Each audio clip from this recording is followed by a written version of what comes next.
चलिए ठीक है, तो प्रॉफ़िट बुकिंग की सलाह दी गई है। ऐसे में सर थोड़ा-सा हम ये भी समझना चाहेंगे कि अगर हम बात करते हैं ब्रॉडर मार्केट की, निफ्टी की अगर हम बात करते हैं, तो क्या इम्पोर्टेंट लेवल्स बन रहे हैं? क्योंकि हमने कल के मार्केट में भी देखा, तो मार्केट जो था, एक कंसोलिडेट करता हुआ नज़र आया सुबह की बढ़त के बाद में।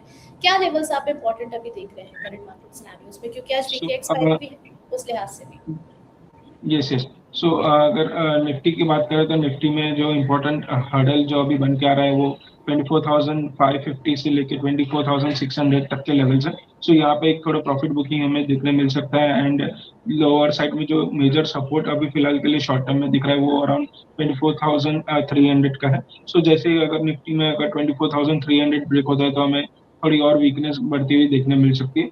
तो अभी फिलहाल तो प्रॉफिट बुक करने की सलाह रहेगी। हायर साइड में 24,600 एक रेजिस्टेंस की तरह हमें देखने मिल सकता है आज के दिन में। तो डेफिनेटली थोड़े कॉशन व्यू रखना पड़ेगा इंडेक्स में, जिस हिसाब से एक अच्छे खासे गैप अप ओपनिंग के बाद हमें थोड़ी सस्टेनेबल रैली दिख रही है, तो यहाँ पे थोड़ी प्रॉफिट बुक करने की सलाह रहेगी इंडेक्स में। चलिए ठीक है, तो ये ओवरऑल सिनेरियो बन रहा है मार्केट को लेकर के। निश्चित सर आपसे ये भी समझना चाहेंगे, करंट मार्केट में हमने ये भी देखा कि जब मार्केट जो था काफ़ी ज़्यादा करेक्ट हो रहा था, हमने एक लंबे समय तक डाउन साइड आते हुए देखा बाजार को। कई सारे शेयर्स जो हैं वो काफ़ी कम वैल्यूएशन पर आ चुके हैं। आपके रडार पे कोई ऐसे स्टॉक्स हैं जहाँ पर आप खरीदारी करने की सलाह देंगे? सो डेफिनेटली अगर हम देखें तो लास्ट ये 3 महीने लाइक जैन फेब मार्च, ये तीनों महीने में हमें एक अच्छा खासा करेक्शन देखने मिला है। एंड वॉर के फ्रंट से एक डाउन साइड हमें देखने मिला। पहले बजट के साइड से जो एसटीटी का नेगेटिव न्यूज आया वहाँ पे एक करेक्शन था। एंड देन ये वॉर का भी अभी फिलहाल सिचुएशन बना, तो इसमें अच्छी खासी अपॉर्चुनिटीज थी। एंड जिस हिसाब से एक करेक्शन हुआ है तो उसमें डेफिनेटली जो पिक जो स्टॉक सामने बन के एक वैल्यूएशन पिक की तरह बन के आ रहा है वो है फर्स्ट क्राई, जो अभी लाइक लास्ट 1-2 साल पहले ही लिस्ट हुआ था फर्स्ट क्राई लिमिटेड। यहाँ पे एक अच्छा खासा करेक्शन हमें देखने मिल चुका है हायर लेवल से। आईपीओ के लेवल से कंटिन्यूसली इसमें करेक्शन ही देखने मिला है। एंड अभी एक जो करेक्शन हुआ है वो कंप्लीट होता हुआ देखने मिल रहा है। एंड यहाँ से एक करेक्शन कंप्लीट होकर एक अच्छी खासी रैली हमें फर्स्ट क्राई में देखने मिल सकती है, जो है ब्रेन बी सॉल्यूशंस करके कंपनी का नाम है। सो डेफिनेटली उसमें अभी भी यहाँ पे एक्यूमुलेशन करने की सलाह रहेगी। Medium term to long term के लिए ये काउंटर एक अच्छा खासा रैली हमें दिखाने मिल सकता है। तो डेफिनेटली फर्स्ट क्राई में बाय करने की सलाह रहेगी। एक जो इमीडिएट टारगेट जो इस काउंटर में हमें देखने मिल रहा है medium term to long term में, वो अराउंड 350 तक के लेवल्स देखने मिल रहे हैं। तो डेफिनेटली यहाँ से भी अपसाइड एक स्ट्रॉन्ग कंटिन्यू रह सकती है। डिस्क्लेमर, हमने क्लाइंट्स को भी ये स्टॉक सजेस्ट किया हुआ है लोअर लेवल से। तो डेफिनेटली यहाँ पे आपके व्यूअर्स को भी सजेशन रहेगा, यहाँ पे एक्यूमुलेशन करने की सलाह रहेगी फॉर द टारगेट ऑफ 350। चलिए 350 तक के टारगेट्स के लिए आप ब्रेन में सॉल्यूशन को देख सकते हैं। अगर करंट मार्केट में देख रहे हैं तो 252 पर चलता हुआ नजर आ रहा है।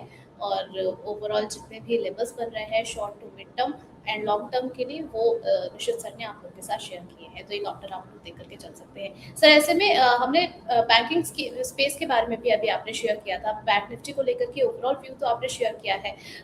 अगर अभी हम देख रहे हैं सर, कई सारे रिजल्ट्स भी आ चुके हैं बैंकिंग के। रिजल्ट्स पर आपका क्या नज़रिया है, और रिजल्ट्स को देखते हुए कौन से ऐसे स्टॉक्स हैं सर जो आपके अभी लिस्ट में है, वॉच लिस्ट में, जिसको ऐड करने की आप सलाह देंगे?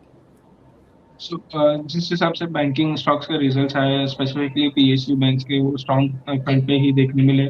चाहे वो छोटे बैंक्स में बैंक ऑफ महाराष्ट्र हो, हायर बैंक्स में एसबीआई हो, या दूसरे पीएसयू बैंक्स हो। तो डेफिनेटली पीएसयू बैंक्स हमें 2026 के स्टार्टिंग से ही एक अच्छे खासे रैली दिखा रहे हैं। एंड अभी वॉर के फ्रंट में जो करेक्शन आया था वो भी कंप्लीट हो गया, एंड वापस से फ्रेश रैली हमें स्टार्ट होते हुए देखने मिल रही है।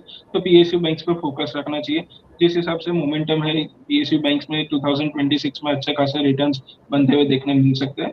तो डेफिनेटली अगर medium term to long term की बात करें तो जो टॉप 3 पीएसयू बैंक्स हैं, State Bank of India, bank of Baroda और कैनरा बैंक, ये तीनों पे medium term to long term के लिए एक्यूमुलेशन करने की ही सलाह रहेगी। इस हिसाब से ये तीनों काउंटर्स में क्रेडिट ग्रोथ हमें देखने मिला है।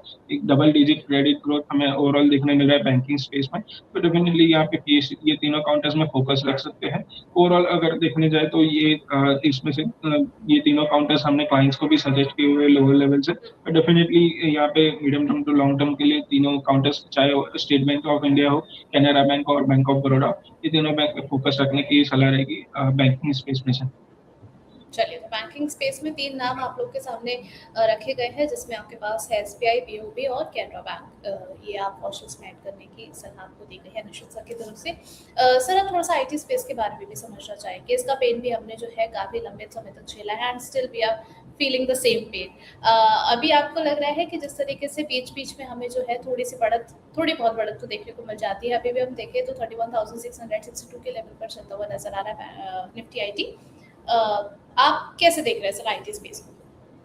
सो ओवरऑल अगर आईटी स्पेस की बात करें तो डेफिनेटली एआई ने एक डिस्ट्रप्शन ला दिया है ये पूरे स्पेस में, जी। एंड ग्रोथ हमें कहीं पे भी आईटी स्पेस में नहीं देखने मिल रहा है टॉप आईटी स्टॉक्स में।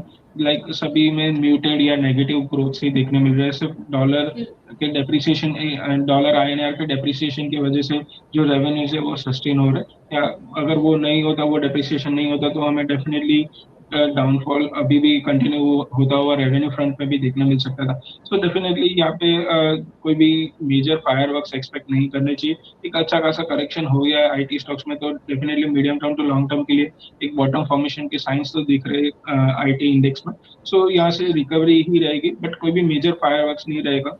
ओवरऑल अगर आपके पास हायर साइड से पोजीशन है तो उसमें से सेल ऑन राइस की ही स्ट्रेटेजी रखनी चाहिए, एंड अगर आपके कॉस्ट के आसपास ये काउंटर्स आ जाता है तो डेफिनेटली एग्जिट करने की सलाह रहेगी आईटी स्पेस में। ओके सर, स्टॉक स्पेसिफिक भी थोड़ा समझना चाहेंगे। हमने रिजल्ट्स भी देखे, कंपैरेटिवली कुछ बेटर परफॉर्म किया है कंपनीज ने। अब क्योंकि अब जिस तरीके से हमने एंथ्रोपिक का असर देखा है और आए दिन हम देखते हैं कि आईटी कंपनीज के कहीं ना कहीं लेऑफ्स की खबरें भी हमें देखने को मिल जाती है, तो नेक्स्ट क्वार्टर तो ऑलरेडी काफी ज्यादा इंटरेस्टिंग बनता हुआ नजर आ रहा है उसके रिजल्ट्स। करंट सिनेरियो को देखते हुए कोई स्टॉक है जिसमें आप समझ रहे हैं कि लॉन्ग टर्म के लिए करंट लेवल पर खरीद सकते हैं?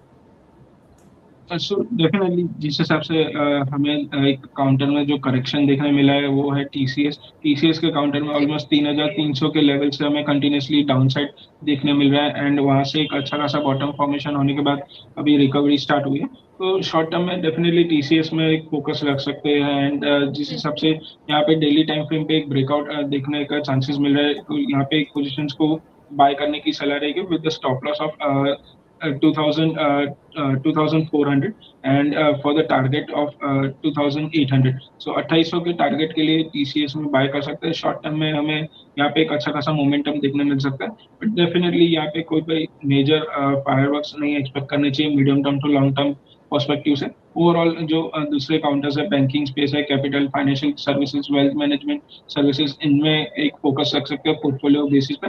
But short term momentum create out करने के लिए टीसीएस पे एक फोकस रखना चाहिए। शॉर्ट टर्म में हमें 2800 तक के लेवल्स टीसीएस में देखने मिल सकते हैं। चलिए ठीक है, तो ये ओवरऑल पिक्चर मार्केट की है, जहां पर आईटी स्पेस में, बैंकिंग स्पेस में एंड अगर हम बात करें निफ्टी की, तो वहां पर आपको क्या स्ट्रैटेजी फॉलो करके चलनी है, ये आपके साथ शेयर किया गया है। कुछ बड़ी खबरों की ओर अगर नजर डालें तो सर वेदांता को लेकर के डिमर्जर की खबरें आ रही हैं।